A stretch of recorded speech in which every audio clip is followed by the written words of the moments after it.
Good morning, everyone. Welcome to the Perth Property Show. My name's Trent Fleskens, your host as always. This week we have an expert developer in the room. We haven't done this for a while. It's taken a while to get this guy into the studio, but it's a very poignant time to be discussing this topic. It's Tim Willing of Willing, the developer that you would have seen hyper-local around that Mount Lawley, doing projects on Clifton Street, Field Street, in Perth proper these days. And geez, they're some of the most beautiful developments we've seen on paper and coming out of the ground. And more impressively, they're actually coming out of the ground in a time where we've had these conversations on the podcast over the last couple of years about essentially no one getting their developments off the ground in the apartment space.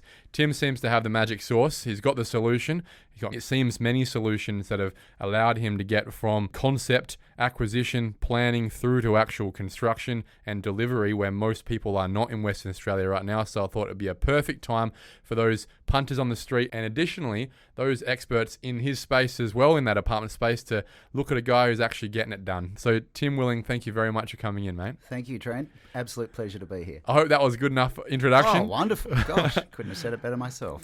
Look, like we do with all experts that come into this room that a lot of people in the industry can look up to, I like to start the conversation with a very humble chat about where things started. Yeah. Right before Willing was a thing, before Tim Willing was known in the industry, before the products were coming out.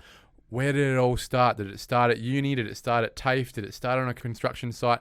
How do you make that move into this industry? For me, it started on building sites. I really grew up on building sites. I was lucky my dad was a chippy. Then he was a small builder. I spent my holidays, probably like other kids there, working and being on building sites. It evolved from there. I'd spent a number of years overseas after school and so on, racing bicycles. I had a great hope that I was going to be a professional cyclist. And look, I lived in France and raced in France and Holland, and I wasn't quite as good as I hoped I was going to be. And I came back to Australia thinking I'd go into property.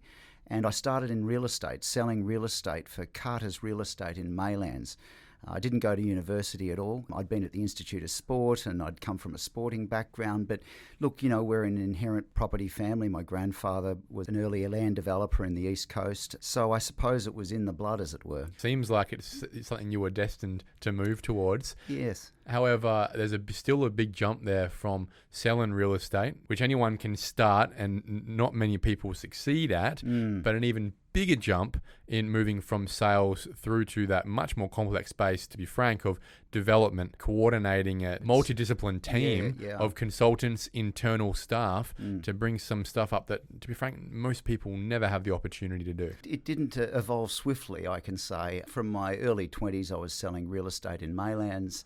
I absolutely loved it. Then I had an opportunity, or created an opportunity really, to go to Southeast Asia and started working for Jones Lang Wooten in Jakarta and Singapore at the time, when we were selling real estate all over the world. And that really piqued my interest into these projects and how they were being marketed and sold off the plan. And we were selling projects in Singapore, in London at the time, and also in Sydney a lot. I spent a few years there with Jones Lang. Then I ended up in Sydney for Collier's Jardine, and we were also selling projects. And so I got exposure to a lot of different developers at the time, and we were working with Australia's leading developers there out of Sydney, Lang Walker and others that got exposed to. Multiplex really got me interested in property development.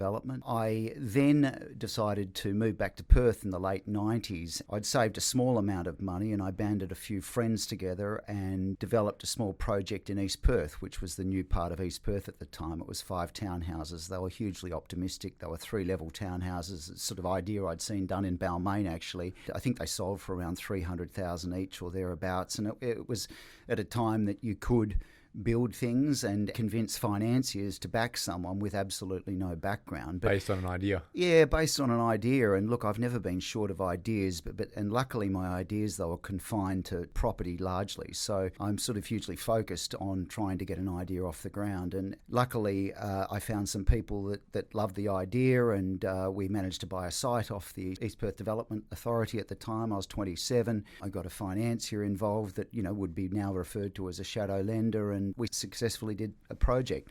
And look, interestingly, I was selling property at the time anyway. I'd established my own project marketing company here in Perth. That was your cash flow.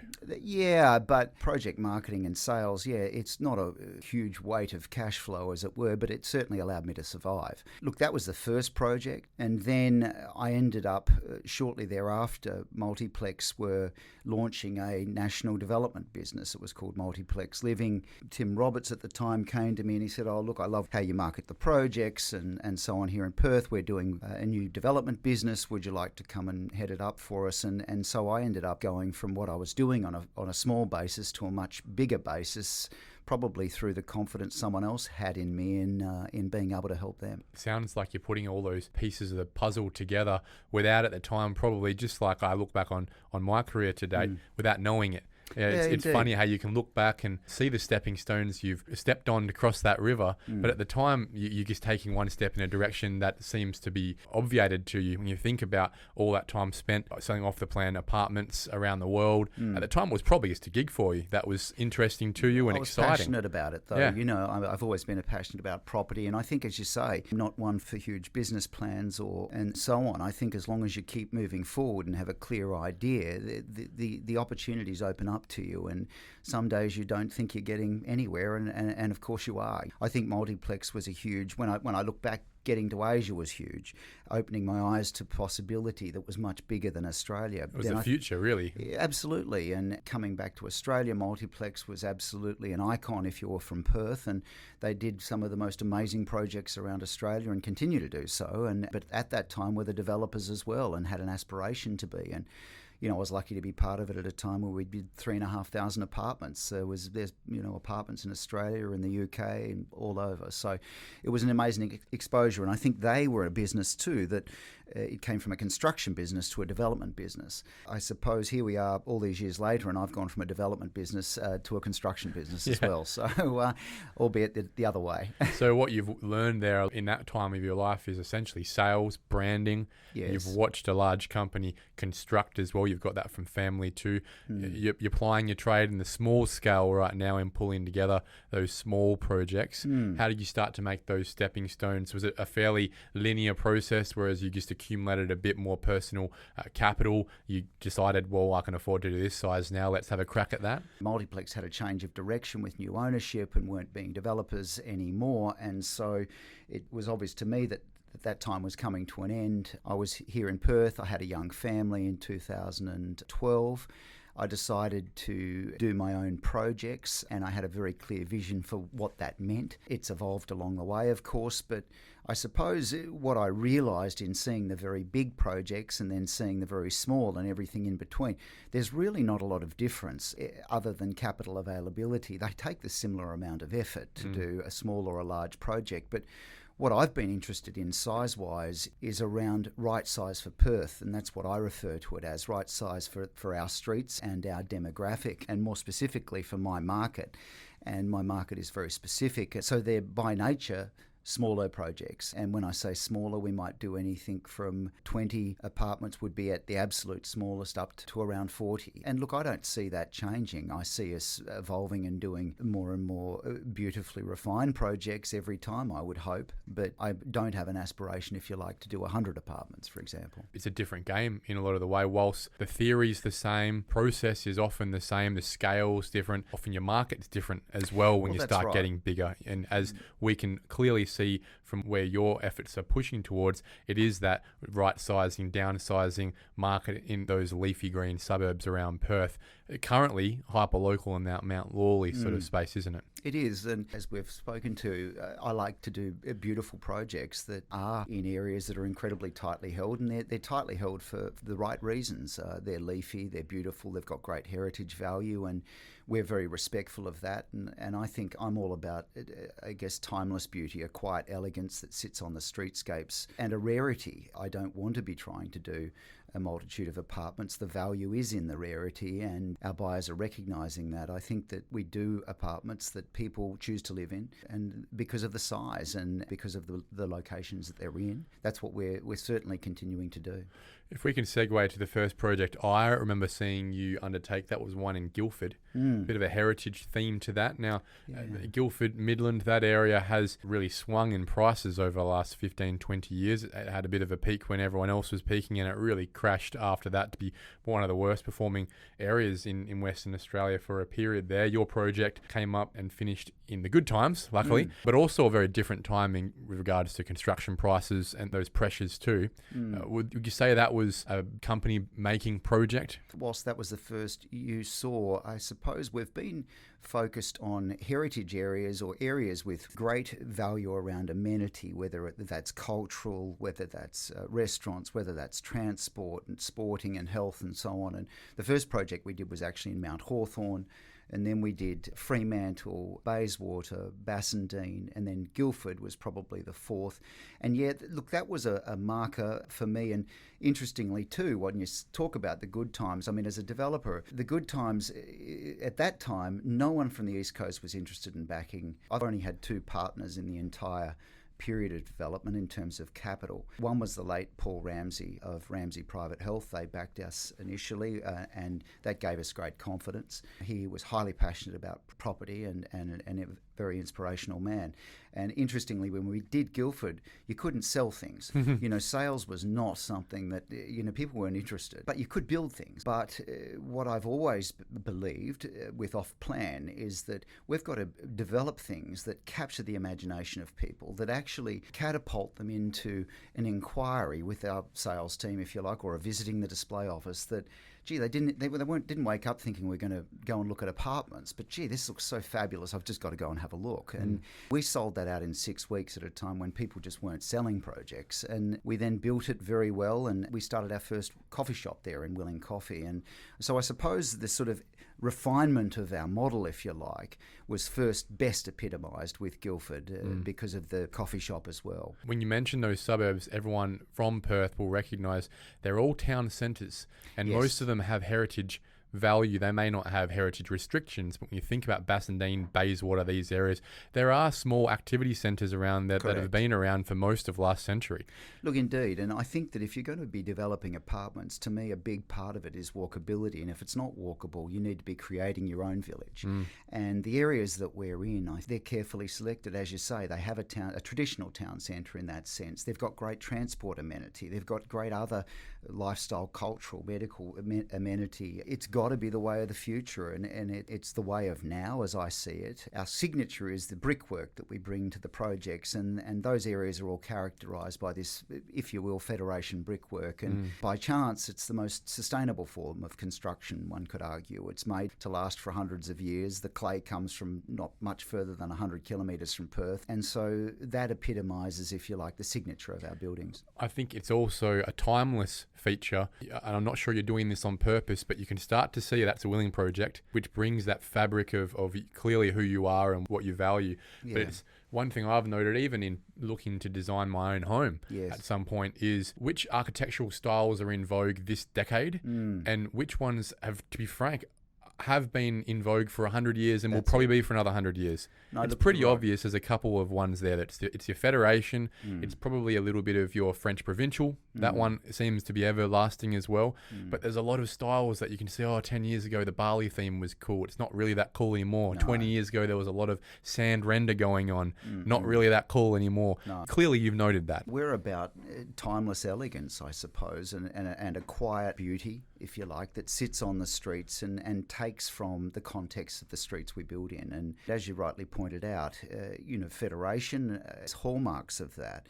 We build in a very traditional manner. There was a lot of negatives, though, to Federation, similarly, in the very small windows, for example, and so on, that no one wants part of anymore. But the crafted detail that the brickwork demanded at those times and the timeless nature of those buildings, that's something I'm very attached to. And And I think that you'll see an evolution of that similarly. We're developing in Coolbinia, which largely came about in a period just after Mount Lawley. An old petrol station. Well, that's the particular site we're developing on. But, from a more broader context of locality, there's a lot of architectural styles, but then there's a lot of sort of post-war, I call this sort of this hopeful period that ultimately culminated in mid-century modern. But then how do you extrapolate that out, and how do we interpret that for the streets that we need to provide for today? We've done something there, or proposed something that has been approved, that I think will sit very proudly in anchoring what is a locality, albeit beautiful once you're off Walcott Street.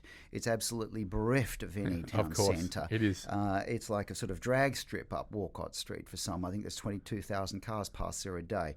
What we're proposing is to create a village centre that people are proud of, they can walk to. It brings about those chance encounters that we also desire every day, whether it's through a coffee shop or your health club or whatever it might be. I'd like to pull back to a couple of other themes, but before that, I do want to stick on Coolbinia for a second. One thing that's obvious about Coolbinia and Menora is that those suburbs were built to stop people wanting to drive through there. It's a labyrinth. It's nearly impossible to not get lost in those suburbs on purpose. And there are no town centres. And I believe that was on purpose. It was designed in a way that the people that live in those suburbs certainly know how to get around, but no one else would bother to try and drive through there or walk through there or come through there. Do you notice that yourself and make that it was a bit of a challenge culturally to try and bring a town centre to a suburb that historically hasn't wanted people to join them? It's like many things. I think there's an ideology on paper that probably was beautifully created that established Menora and Coolbinia. Yet the people that live there are part of society, as we all are, that really strives and loves that contact and continuity of relationship that we all get. And I keep referring back to the chance encounters that we get. You go to a small village in Italy, for example, you see the lady on the street coming out in the morning, chatting to the people that go past, going to the bakery, going to a coffee shop and so on. And these are, it's well proven, they increase longevity and they increase the connection that people feel. Sense of community. So, absolutely. Yeah. And to me, that's something I'm very cognizant of, and it's paramount to the projects we do. So whilst what we're doing wouldn't necessarily sit in the labyrinth back streets at all, it can really only sit on, as what Rugby pointed out, as an entrance, and similarly as an anchor and as a landmark to the centre of a suburb that then people can choose to be part of or not. The reason I have so much interest in the project in Coolbinia of the ones you're currently undertaking is I was an informal underbidder on this site. I saw a lot of interest in this site in the first place, spoke to the owner. Yes. One thing I recognised is it had its height limits, and with regards to working within the height limits, it was hard for me to justify the price that you've eventually paid for this site. Clearly there's something this experience you have that I didn't have at the time, and it's obviated in the experience that you are having through Field Street, which seems to be the first project maybe that I've seen where you've been able to extract extra height, extra levels out of the site over and above the acceptable outcomes in the R codes, and then bring that confidence into the next project, and then the next project we'll speak about too on Lake Street. I mean, one side of the coin would suggest, look, the guy's got a formula, he's got confidence in what he's producing and the support he'll get from the planning system. The other side of the coin would go, geez, that's ballsy. As you know, to be a developer, you can't be scared of taking some risk. But at the same time, it's very calculated, and it's something that you only gather as you gather experience. I would probably not have done that in a different era, or I wouldn't have earned the right to do it. And I suppose we've discussed Guildford. We achieved an outcome that was above height limit by double. I'd then gone to Clifton Crescent in Mount Lawley and achieved a height limit discretion. We'd gone to Field Street and achieved the same. And I think that we'd earned it through a couple of things and a couple of ways, and I think we continue to earn it. And something you've got to keep proving, and that is that you do what you say you will, and you put beautiful things into the environment that people locally actually want to live in. And more than that, even the people that don't want to live there, they actually visit. And with the coffee shops, for example, we started those through a passion, my love of cycling and coffee. Of course, they go together, and then buildings. What more better, beautiful way to start the day than to be able to go to the coffee shop? And that sort of proved ultimately beneficial to us, because we weren't just seen as nasty developers anymore. We were also small business owners, invested in the communities and staying in the places that we choose to build. And that's something we've continued to do and we will continue to do. And it's evolved now to Barvino and the restaurant in Clifton Crescent that's also proving, a lovely way for us to have different interactions in the communities that we're operating. So it's clearly become a theme, therefore, that extra height is coming out of your projects. I would suggest you've earned that right, whilst the planning system might suggest that no one has a specific right to that. I would suggest that you've built a brand that gives confidence, that allows for those benefits to have been demonstrated in the planning system. I'm sure a lot of other developers would like to have that right as well. And again, I believe it is earned in a way, in an intangible perspective, clearly not on paper. No. But that leads me to the question, which it ties into, I guess, a broader issue in Western Australia we have right now. And I'm not sure if you've done the numbers on this, but is it a necessity in the projects you're doing that you gain that extra height? This is a more global conversation that I'm trying to extract out here. If you weren't able to achieve the height in those projects, would you be able to have started Clifton Field? Will you be able to have seen enough value in Lake Street, or will we be sitting there with empty sites? To be honest, I think there's a certain responsibility as a developer. If you're looking in a city, of a city as we are, that's expected to grow 50% by 2050, if it's a locality that's so close to the city centre, there's a responsibility to look at what you can put onto the site. Albeit, though, I hazard to mention that, for example, at Field Street, I could have put 50 small apartments there. We chose to do 30 large apartments. Coolbinia, we could arguably do 50 little apartments. We're doing 33 large apartments. So, and we have a fixation on height. I've got a fixation on beauty and great outcomes for the residents. So I don't look at it in terms of actually how much height can I get here. I actually look at it. We go to the architects, I talk to them about a brief, I talk to them about the size, and we then, in tandem, develop something that fits. Well, this is the crazy point, though, is that unfortunately the system doesn't work that way. It doesn't, but it can. It has created an issue on black and white paper, I believe, where there is a disjuncture between where society should be right now in terms of its infill outcomes that are simply allowable within the R codes and where the feasibilities work. Sure. You've, through experience, through quality, through delivering what you say you will deliver, have been able to work through the system, around the system, to deliver, as one of the only developers in Perth right now in your space, actually get stuff off the ground by many ways we'll talk about, but one of those ways, extracting extra height outside of the planning system. What I'm trying to get at is the planning system currently broken? Should it have already allowed for the height that you've applied for? Look, it's a good question. And look, whilst, like every developer and every homeowner, I suppose, that goes through the planning system, there's sleepless nights and a lot of frustration. But what people don't see, and I'll get back to your question, but what they don't see is that the year before you even lodge, the work that's gone into the not only your architects, but your consultant team. There might be 15 different consultants, and trying to assemble the absolute leaders of excellence in the industry to put up a proposal that is so compelling that then it would defy logic to say it cannot be built or not approved. And so I think that, to get back to your initial question though, should have these sites been, and is the system broken?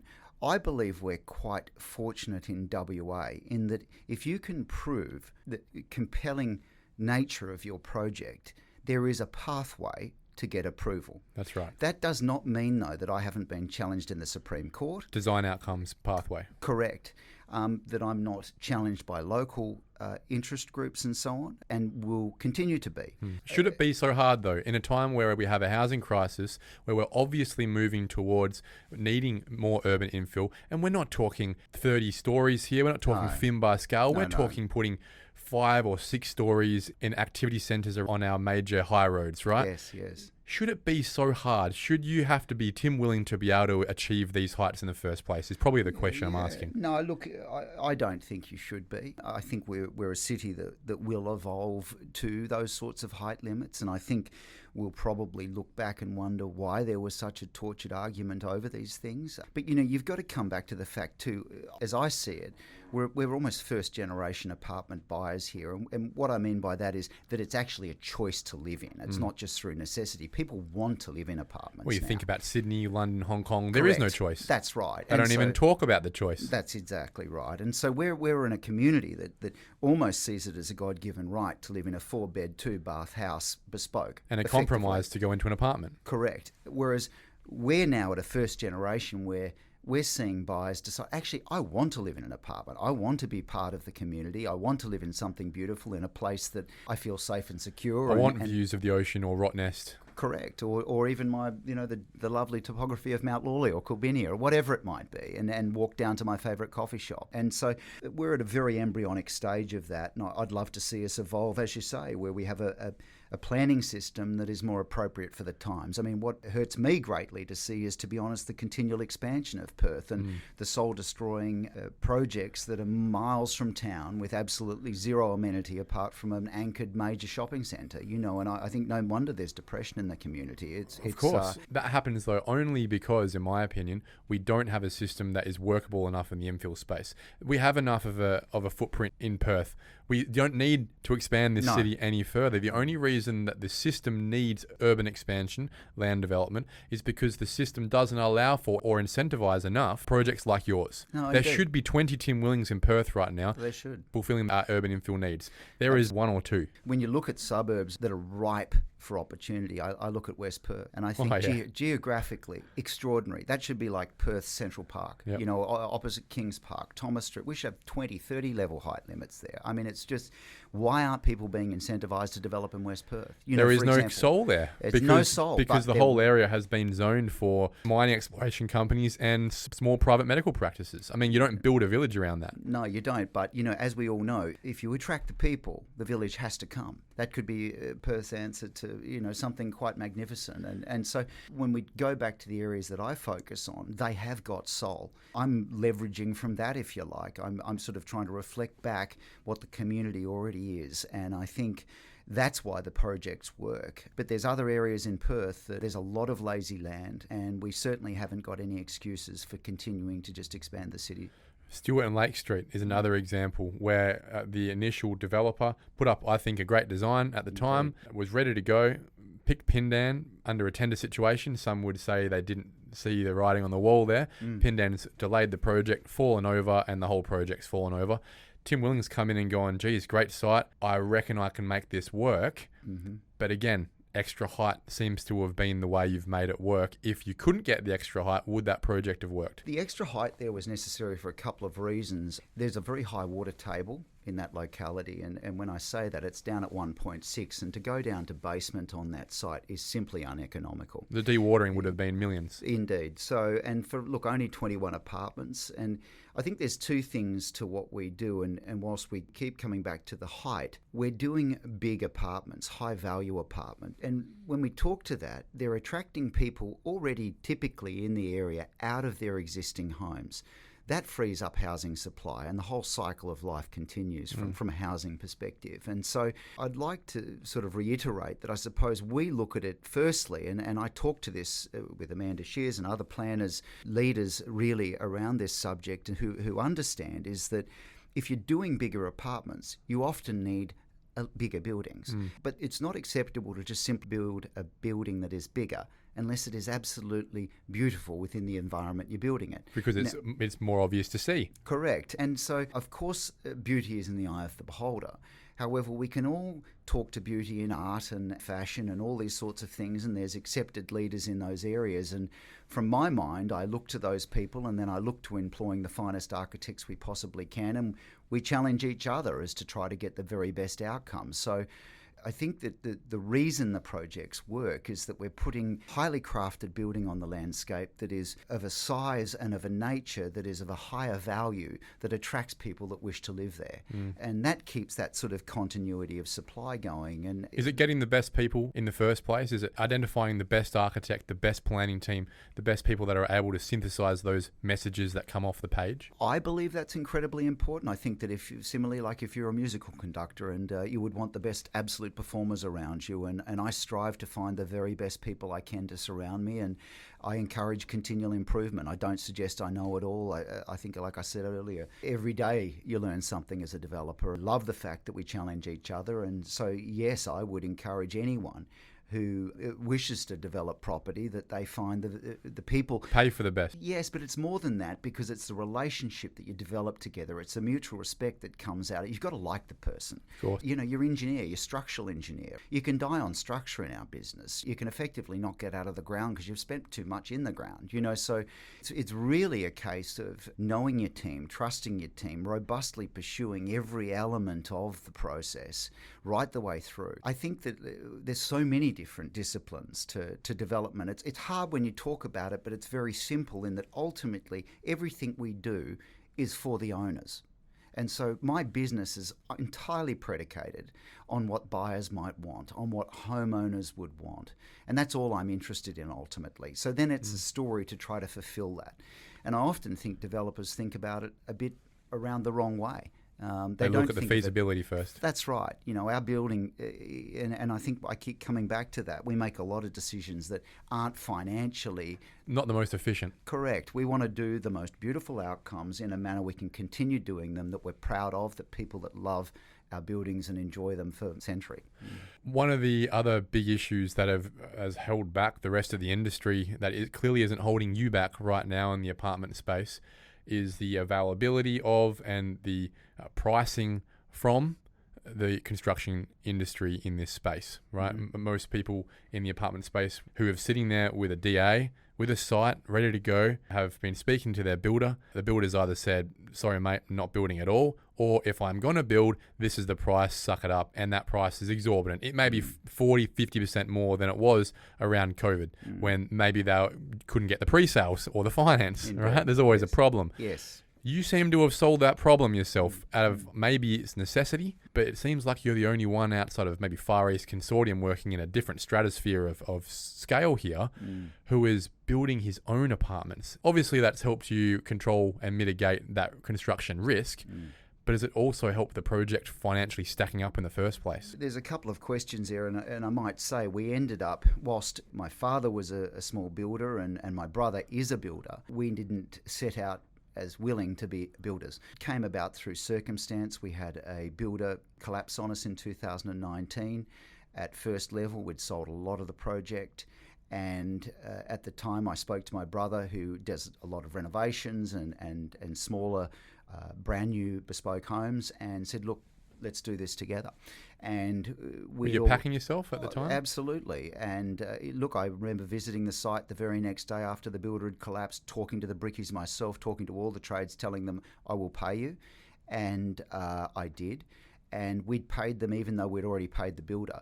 And we paid them again to keep them there. And that built us a lot of trust with the team. And I didn't know how we were going to build it at the time, but we managed to swiftly, thankfully, my brother was ready and able to come up down, and we effectively took over the entire team. And we had Commonwealth Bank backing us. I went and, the builder collapsed on Tuesday. I went to see them Thursday with a plan to complete it myself.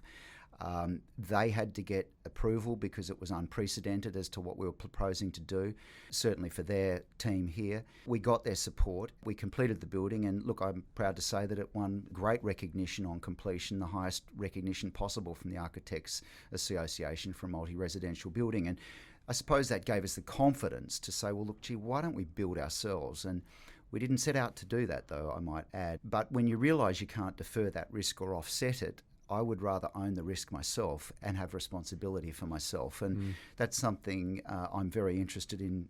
That's what I pursue every day, is really face up to what you have and do the very best with what you have available to you. So we then had another builder in Field Street. It wasn't going well. We'd sold the project well, but we were just not delivering. We were a year and a half behind program. I think we're 6 months into the program, which is hard to believe. But we then negotiated them off the site, and we took over that job. Now we're probably 4 weeks from completion. That's a $55 million on-end value building. We've sold 27 of the 30 apartments there from an average price of about 1.6 million up to 4.25.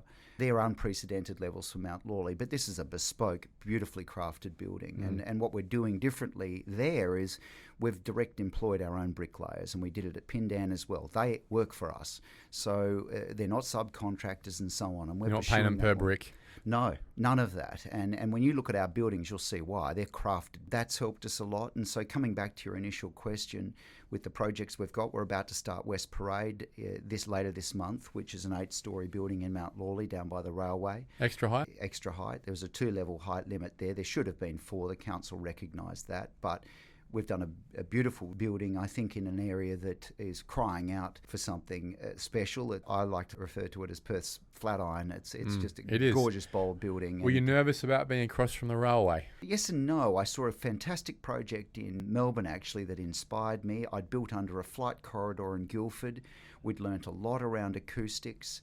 I personally love looking at railways. It's a bit of I just enjoy the aspect there. You've got and what's quite spectacular is you've got view possibilities, which in Mount Lawley is so rare. So with an 8-level building, naturally at level 3 there, though, you can see to the city, you can see the hills, you can see the river, and we've got a 3-sided building that's almost, it really is like a Flatiron building. It's so exciting. You started your career in sales. Are you selling yourself? No, I do employ salespeople, and I think that, of course, to me, they're the most valuable in the whole equation. I think a lot of people forget that there's one source of revenue as a developer, and that is sales. So that's why our project is really engineered in such a manner that we only think about what buyers want from the start. So yeah, we do employ sales team. I've got a strong idea around how we do market ourselves and position ourselves, and I look to, naturally, like I'm sure others do, the high-end fashion brands, the high-end car brands, the beautiful hotel groups, and look at what we can bring in the realm that we're in to that. And we've got a great marketing team internally as well. Look, you've got a bit on your plate. Obviously, you're finishing up Field Street. Corbinia's going on. Stewart and Lake up in Northbridge, Perth area, and then in Mount Lawley as well. Is there anything else on the radar? Do you see a pipeline of available sites? For me, in my job, whilst I appreciate sales is a very important part of the project, I would suggest that you make your money when you buy it. It's the site acquisition site that's probably the most critical one. And what we do on our side, I'm assuming you spend a lot of time in that space yourself. Look, absolutely, and the interesting thing about residential development is it's an emotive business. It's a heart business, and I think that's why it's well suited to a single decision maker ultimately, rather than corporate management, because you can make the live decisions, the swift decisions, based on where you see an undercurrent of opportunity. And I think that there's great opportunity. I'm always looking at possibility. I'm an avid cyclist. I run every day. I'm sort of looking at areas all the time, thinking of where you might want to be, where people want to be, and where opportunities might be. And, I love Maylands, for example. If there was enough value to be captured there, I'd be building there now. That's the question, though. Is it places like Bayswater and Maylands, will they be able to stack up this decade? Look, I think they will. I think that there's going to be different delivery models and different capital structures that are available. I've recently been having some meetings at a government level to look at what opportunities there might be to deliver in different ways. With the construction business as well now, we've got a broader capability, but what's most important to me is to maintain that interest in these right-sized buildings that I talk to, and that is those 30 and 40 apartments that, yes, there might be a number of them, but they're along absolute corridors of desirability around where the population want to live and work and play. For an apartment developer operating in your space, maybe they've got a location ready to go in Como, Subiaco, Jolimont, Nedlands, something like that. Is Willing Construction open for business for them, or are you simply focusing on your own projects? Yeah, look, that's a good question. It's something we have been talking about, because we have been approached by two developers, of a similar size in different locations that are looking for someone to deliver and to watch this space. Oh, I think it needs to be, right? And you're clearly leading the way. It's such a poignant time right now to speak to you, Tim, because we are in the darkest. We are in the 11th hour. It may not even be the 11th, the 10th hour, I think. Indeed. I think there's still a while to go in this space where the only way out is the increase in prices of established fully detached dwellings, given we still see apartments as a compromise by and large in this state for us, given the fact that construction prices are not going down. They, at no point in the future will they be lower than they are today. So there is only one way out, it's going to take a bit of time for the rest of that market to push through. In the meantime, these apartment developers sitting there with a block, with a DA who want to contribute to the housing crisis, don't have a lot of options. And maybe it does take the leadership that you've been offering, either directly through the construction business or having a phone call. I'm sure you're open to that coffee at one of the coffee shops. Indeed. To try and figure out how, as a community of property investors, developers, leaders, we can start to fix this problem and start to mitigate the need for further urban expansion. Oh, I do agree wholeheartedly. I think it's something, I'm absolutely passionate about, and always very happy to have a discussion. Tim Willing, thank you very much for coming in, mate. It's been you, a really fun chat and probably one of the most insightful we've had in a very long time. Thank you. Very kind. Thanks for having me.